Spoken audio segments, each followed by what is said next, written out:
This week, you might have noticed that if you happen to have the app of Twitter, it had a new function. It's called Twitter Moments, and it's designed to give you a better encapsulation of what's going on in the world according to very curated tweets. But for a better explanation of exactly what Twitter Moments is, will you please welcome our panel? We have Claire Conley, who's a freelance technology journalist, and Nick Healy, who is a senior editor at the technology website CNET.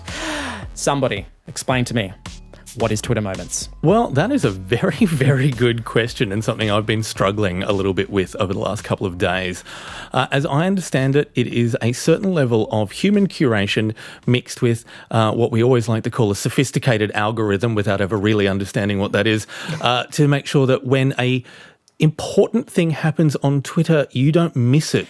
The double-edged sword of Twitter is, of course, that everything is, up until recently at least, been very up to the minute, and whatever happens, happens. And you don't get a lot of context around conversations, big events, unless you know what the hashtag to follow is and something like that. And even if you hit on a hashtag, it actually can be very hard to follow a big event. And the notion is that you hit on moments and then it brings up a full screen image, and you can flick through full screen images and a selection of tweets that, in Twitter's view, tells the story of that event. Many people regard this as an attempt to retain audiences on the Twitter app for longer. Claire, do you think it will? Inevitably, yes. I think it will. Probably for a shorter period of time than they think. Do you think it does enough to broaden the appeal of Twitter? Because there is a thing with Twitter. It has a fraction of the users that Facebook does. And sure, it's a few years younger, but it also has a sort of a niche appeal. People in the media, people in technology, people in the news. They love to use Twitter, but I don't know that its appeal extends too far beyond that. I don't know if this will take appeal away from those people. It's basically, creating a media environment for people who are already on Twitter for media. It will add more for the kind of people who use Twitter for that reason.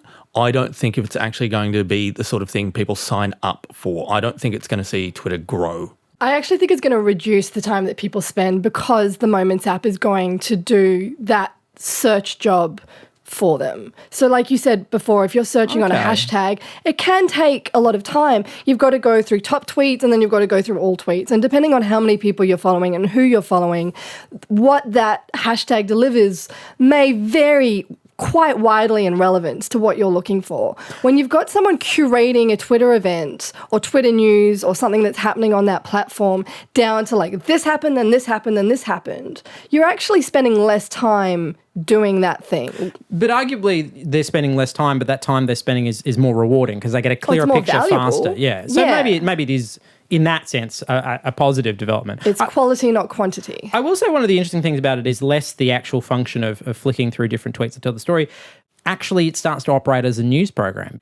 Does this signify a shift in the role of Twitter within news media, that it has actually become a masthead of sorts, like aggregating other people's tweets and stories? I think we'll need to see how successful this is. I mean, I've spent a lot of time on Moments, mainly because that lightning bolt is where my mentions tab used to be, so I keep accidentally hitting it by accident. Yeah, exactly. I've seen that they're already working with people like BuzzFeed, who's come up quite a lot, to see that they'll have their own sort of curated tweet stream on there. I will be curious to see if that eventually morphs into a paid sort of, we've already seen the promoted by tweets. Will we start seeing a paid for kind of Moments stream? Well, certainly not planned as far as I know at the moment. Certainly Moments is more attractive for advertisers than a standard tweet. I mean, it takes up your screen. It's much more visually appealing. I'll be very curious to see if they monetize that. And of course, that's what we're talking about here when we're talking about growth and we're talking about a broadening appeal. Twitter needs to make some money. They do. And there's nothing wrong with that. They're a company. They should make some money. But this is what this is. They're not doing it out of the goodness of their heart so that we can get the right news at the right time because we followed too many people and keep forgetting to unfollow people who are only eggs or bots. And because you set it up in 2006, you don't even know who's still active anymore. I think Twitter needs to decide what it is. I think Moments will have potential as a research app, which will benefit people like us working in media. I don't know if that will have the knock-on effect of either bringing more people to the service or keeping people on the service longer. That's not to say it's not a useful tool, but Twitter is fast becoming an echo chamber. The number of think pieces about how fast Twitter is becoming an echo chamber is testament to that fact. I'm 150% reliant on it for work, and yet I have to hold my breath every time I log in. It's not a nice place to be.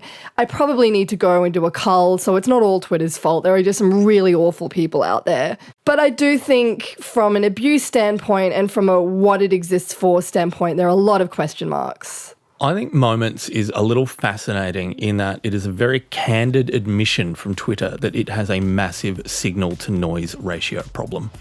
That's, couldn't agree more. in a nutshell, that's Couldn't agree exactly more. what the problem is. Yeah.